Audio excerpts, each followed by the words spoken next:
వ్యక్తికి సంబంధించి మేడారంలో జరిగిన వివాదంతో ఆ కోవా బన్ను వ్యక్తికి సపోర్టుగా ఎస్డిపిఐ అనే ముస్లిం సంస్థ మద్దతిస్తోంది.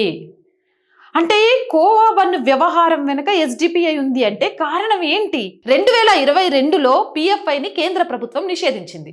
దీంతో దాని కార్యకర్తలు కొత్త బ్యానర్ను వెతుక్కున్నారని, ఎస్డిపిఐతో చర్చల తర్వాత అందులో చేరిపోయినట్లు పేర్కొన్నారు. అలాగే ఉగ్రవాద సంస్థలకు నిధులు ఇవ్వడం, శిక్షణా శిబిరాల నిర్వహణ, ప్రజలను ఉగ్రవాద సంస్థల్లో చేర్చేందని ఎన్ఐఏ అధికారుల దర్యాప్తులో తేలడంతో ఉపా చట్టం కింద పిఎఫ్ఐతో పాటు దాని అనుబంధ సంస్థలు rehab India foundation, campus front of India, all India imams council, national confidential of human rights organisation, national women's front, junior front, empower India foundation, rehab Kerala foundation పై నిషేధం విధిస్తున్నామని పేర్కొంది. Student Islamic movement of India సెమీకి చెందిన వారే ఈ PFI వ్యవస్థాపక సభ్యులు.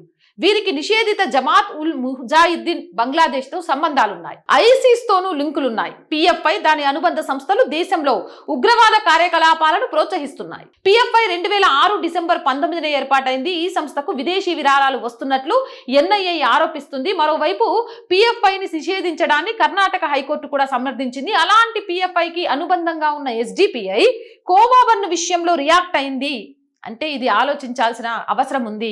కేరళలో ఎస్డిపిఐ కార్యకలాపాల ద్వారా చాలా జరిగాయి. ఇప్పుడు తెలుగు రాష్ట్రాల మీద కూడా ఈ ఎస్డిపిఐ ఫోకస్ చేసింది అంటే దీన్ని ఖచ్చితంగా నిఘా సంస్థలు దర్యాప్తు చేయాల్సిన అవసరం ఉంది.